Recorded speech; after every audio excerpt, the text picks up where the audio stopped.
that'll actually be possible. Okay. You now can see images, and I have many sources, both regular and classified, that have been monitoring this thing for over 20 years. Right. That's approaching from the southern ecliptic, and it's probably approaching the inner solar system. And they've been watching with the South Pole Telescope, with SOHO, with all these other infrared telescopes, etc., and a consortium of regular, what do they call them, arrays of these radio telescopes. They've been watching it for some time.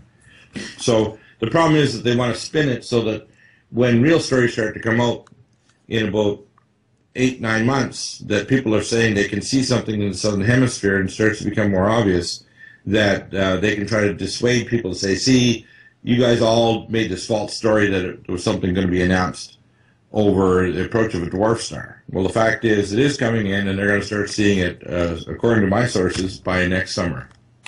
Okay. All right. Well, Dr. Bill, thank you very much for coming on with me here today, and I really do appreciate it. I think we've covered quite an interesting array of information. Yeah, we tried to see if we can, not necessarily give all the answers, but give a weighting of the right questions. And the weight is, it's probably a shot across the bow. We probably give transfer technologies with the Chinese have advanced.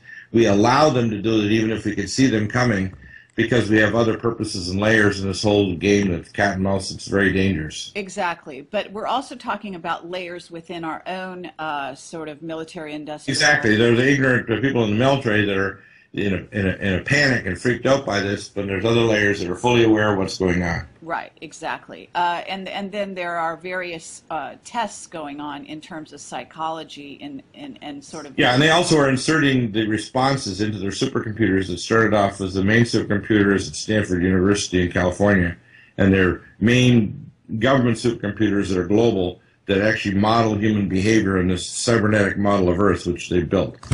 So they're actually doing it to see the experienced drivers and the behavioral mapping of the population response to different things. So they look at the blogosphere. In other words, the government has technology to go well beyond the WebBot technology, looking at emotionality. The government has computers that are doing this for modeling, and they have icons of every person in the first and second world in these systems, and group behavioral modeling, which each time they put more drivers in, they get more accurate predictions of where things will go in some response to a specific news article or spin or whatever. So they're constantly watching and trying to improve their predictive capacity. Yeah, no doubt about it. Okay, well, I guess we've kind of covered the gamut at this point.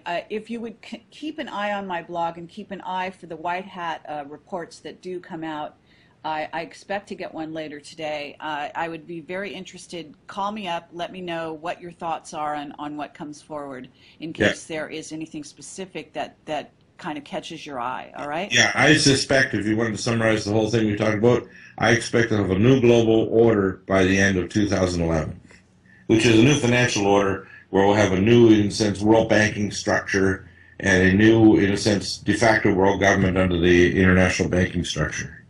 Okay. All indications are that this sort of seesaw thing that's been going on, and the sort of crash of the economies, et cetera, and all the scandals have to result in something. Oh, it's going to do that, and I expect that that's why 2011 I call it transition year, and the consolidation year will be 2012, where there will be, it'll come, the coming out, in other words, of the world government with global world green taxes and sustainable development and everything on a global level, because the earth change is becoming, pushing people emotionally, and their response will be global world banking, austerity, and the green movement and this new sustainable development, and they're going to do it in a way that won't be protective of the population. In other words, yeah, well, that much is obvious. But of course, the population is reacting and is also sort of we're moving ahead of the curve, so direction. they can't. That's the thing, is they can't control the fact the population's waking up. Yeah. And we're demanding things like stopping TSA body scanners. We're demanding things like, hey, there's no such thing as your issue of global warming. Yeah, the polar ice caps are melting because of increased underoceanic volcanism and increased ultraviolet light that melts the polar ice cap.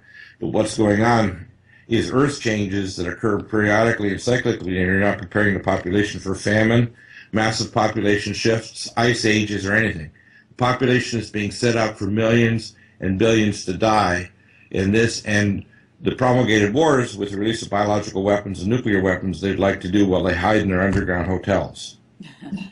Exactly. Yeah, that's what they're up to, and we're being watched on a galactic and cosmic level, and they're watching to see if we're going to have a change in the heart and the attitude corporately of people on Earth before an intervention will happen, because we could become a nidus for, if you want to call it, a cosmic infection that could spread. Yeah, absolutely. Well, So if want to make they're sure the allowed abscess to doesn't go spread. unchecked. But I think there are some checks and balances that are in place, and one of those is certainly the consciousness and the wake-up factor. Absolutely, yeah. Okay. Anyway, I've got to run. I'm going on air in about 15 minutes. Thanks so much, Bill. I really appreciate it. You're welcome. Take care. Bye-bye.